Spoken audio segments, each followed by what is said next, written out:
Você tem dificuldade com a sua pintura na hora de escolher as cores ou na hora de fazer retratos como esse aqui do Rooks ou esse aqui do Joker? Então, se você tem esse tipo de dificuldade para fazer artes desse jeito aqui, fica aqui comigo que eu vou mostrar nesse vídeo como que a gente toma uma dessas decisões criativas e como a gente pode seguir conduzindo com cores e traços, ok? Vem comigo! Descomplicando o desenho. Fala turma, hoje eu vou mostrar o processo desses dois desenhos que vocês viram aí no começo, usando apenas materiais baratos e ainda vou dar algumas dicas de composição e cor para elevar o seu nível de desenho, tá? Eu usei basicamente nesse vídeo lapiseira escolar da CIS, uma 07 e uma 05, com as duas com grafites 2B, marcadores genéricos, aqueles tipo da Touch que você compra e vem com um Bob Goods, sabe? Lápis de cor escolares, linhas da Faber-Castell Eco, Super Soft e Tris Mega Soft. Nada de outro mundo, o segredo está em como você usa, não esqueçam disso. Aqui nesse timelapse que vocês vão ver, eu pulei a etapa do esboço e vocês sabem que eu dou muitas aulas de esboço aqui, então vão ter outros vídeos no final desse vídeo aqui para você aprender esboço comigo. A dica aqui, inclusive no esboço, o foco, não esqueçam que não é o detalhe, é a estrutura e você já tem que pensar na expressão e na inclinação para dar mais impacto. Se você quer um desenho mais interessante, evita deixar tudo reto, inclina, exagera, cria atitude no desenho, isso fala muito por si só e vai deixar um desenho muito mais interessante para você. Na line art, como vocês podem ver aí o que vai acontecer, eu faço com que as linhas que eu quero que tenha mais peso, elas vão ser mais grossas e as linhas mais finas vão trazer mais detalhes, diferente do esboço que seria só passar a tinta. Nas cores base, eu quero que vocês vejam que eu uso o marcador, apenas um tom. Eu começo com as cores base simples, sem complicar muito. Então a ideia é passar um tom em cada lugar. Então eu passei um tom na pele, um tom no cabelo, e basicamente foi isso. É que um tom verde que deu ali deu errado, vocês vão ver que deu errado, eu vou corrigir no lápis depois. É porque a tinta acabou do marcador, eu tô usando os touch, então eu tive que colocar outra cor, um verde mais amarelado. Mas eu achei que ficou muito interessante para usar como base, porque depois eu usaria um lápis de cor verde por cima, o que daria um charme especial, tá? A dica é que não precisa de 50 tons. Você vai escolher bem as cores e vai trabalhar com as camadas, tanto do marcador quanto dos lápis que você vai usar, tá? Sobre a sombra e a profundidade, você tem que voltar com os tons mais escuros para poder criar volume. Então a volumetria é feita através das sombras e da luz que a gente vai aplicando ali com o lápis por cima. Eu passo bem levinho os lápis escuros, depois venho forçando um pouquinho com a cor intermediária e depois aplico com um pouco mais de peso as cores mais claras que vão fazer luz. Sombra não é só escurecer, é pensar na luz. De onde que ela vem? Isso muda tudo, tá? Muda tudo mesmo. E aqui no acabamento com lápis de cor é onde o desenho começa a ficar mais profissional. Então eu uso lápis de cor para dar textura, corrigir e até enriquecer as cores. Se você parar para pensar, eu usei um marcador amarelo nesse hook e depois passei os lápis verdes por cima do amarelo. Mas Ney, se você ia usar amarelo e usar verde por cima do amarelo, por que você passou amarelo primeiro? Gente, nenhuma cor ela fica apagada no desenho. Então a base amarela, outra coisa interessante que eu ia falar aqui, já ia esquecer, o lápis de cor não sobrepõe totalmente o desenho, tá?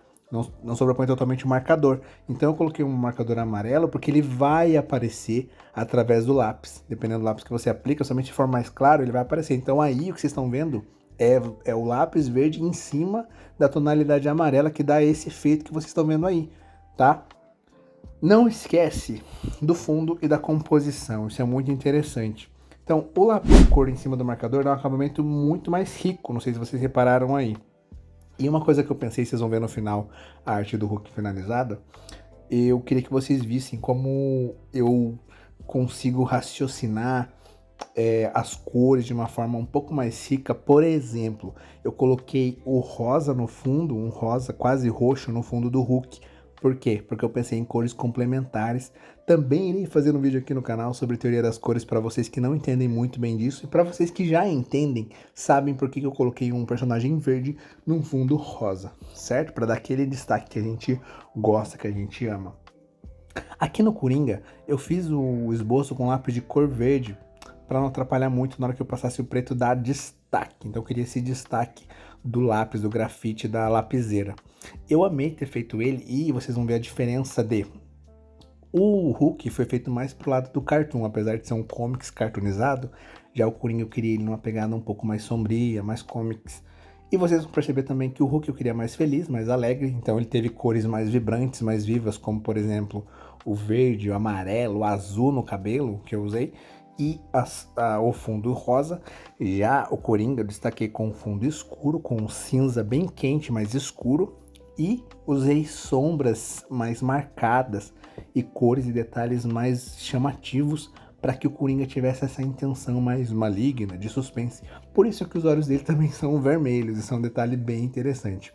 No comics é bem legal você carregar as sombras, deixar uma sombra bem pesada, principalmente nos cabelos e ali nas vestimentas, porque eles ficam com essa aparência bem mais sombria de comics, principalmente se você for pegar quadrinhos do Batman para ler, por exemplo, que eu sou viciado, você vai ver que tem muito peso nas sombras, nos segmentos, silhuetas, isso é muito interessante e são coisas que a gente consegue trabalhar e consegue usar a nosso favor. Repara que nas duas artes eu usei fundos simples, mas com cores fortes, chamativas. E isso ajuda o personagem a se destacar muito mais. Não esqueçam dessa dica. Contraste é tudo. Fundo simples, mais personagem forte, igual a resultado impactante. Aqui vocês vão ver logo o resultado final dos dois desenhos, das duas artes. Uma coisa que eu esqueci de falar é que eu usei caneta gel branca, estou usando a Posca nesse vídeo, porém você pode usar qualquer caneta gel branca que você quiser, ou até mesmo a tinta acrílica branca, que eu recomendo mais ainda, até porque ela é mais em conta e ela marca mais o branco. A Posca aqui é só uma sugestão, vocês podem preservar o branco das áreas que vocês querem, assim como eu preservei na cabeça do Coringa, como vocês estão vendo ali na parte de trás eu preservei o branco, mas se vocês quiserem, vocês podem usar uma caneta gel branca para dar aquele destaque igual eu estou fazendo aí, tá? Mas não esqueça que menos ferramenta e mais técnica é o segredo desse vídeo, desses desenhos, dessas artes. O segredo não é o material, é o seu olhar. E simples não significa básico. Dá para fazer um simples bem feito. E dá para fazer muito com pouco. E agora vamos ver o resultado final desses dois trabalhos que eu trouxe aqui para vocês.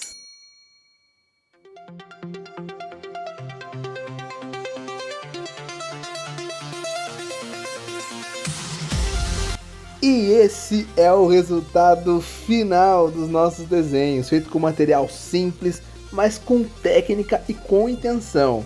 Então se você acha que precisa de material caro para começar, esquece isso. O que faz a diferença é prática, estudo e criatividade.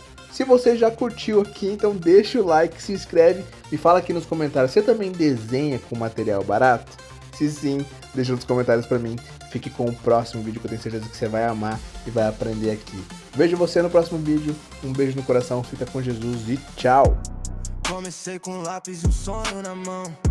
Errei, rabisquei, mas segui a missão. Cada traço torto foi lição, não perdi. Hoje o desenho fala mais do que eu já vivi.